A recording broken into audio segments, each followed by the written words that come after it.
Tear production test before lower blepharoplasty. How is this test performed and is it very uncomfortable? My surgeon is requiring it for lower blepharoplasty. Is this normal? Thank you for your question. You're asking about a tear production test before a lower eyelid blepharoplasty. And you state in your question that your surgeon is insisting that you get this test about tear production before you have lower eyelid blepharoplasty, and you're asking about how uncomfortable it is. Well, I can certainly give you some perspective on this concern your doctor has. A little bit of background. I'm a board-certified cosmetic surgeon and fellowship-trained oculofacial plastic and reconstructive surgeon. I've been in practice in Manhattan and Long Island for over 20 years. And this concern about dry eye after lower eyelid surgery is something that you should actually appreciate your doctor being concerned about. Now, I'll explain why. One of the most deceptively complicated surgeries is the lower eyelid blepharoplasty. The lower eyelid is very important in the function of tear distribution over the eyeball, the eye itself, the cornea. And unfortunately, a lot of times people after lower eyelid surgery will have some degree of eyelid retraction as well as dry eye problems. As an oculofacial cosmetic surgeon, and this is actually an area of focus and specialty, I treat people who come from all over the world with lower eyelid retraction, ectropion, and incomplete eye closure, problems with dry eyes, and it is a very, very challenging issue to deal with. Now, that isn't meant to scare you off from having this surgery, but it has become at least an awareness of some very thoughtful plastic surgeons to at least have an ophthalmic examination for their patients before the procedure. They want to know if you already have dry eyes, and hopefully that'll guide them in how they do the surgery. Now, as far as an evaluation is concerned, an ophthalmologic examination is not just about a single test, but the test that they're talking about is called a Schirmer's test.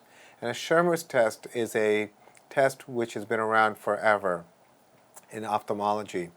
And just, that's the point. I'm an oculofacial plastic surgeon. I first did a residency in ophthalmology before plastic surgery of the eyes and face.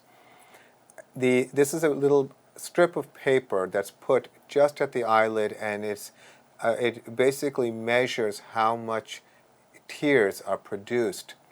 Now, it's not a perfect test, because if you have the slightest bit of discomfort with the placement, your eye produces a lot more reflexive tears, which means that the paper gets more soaked and it looks like you have more baseline tears than you actually do.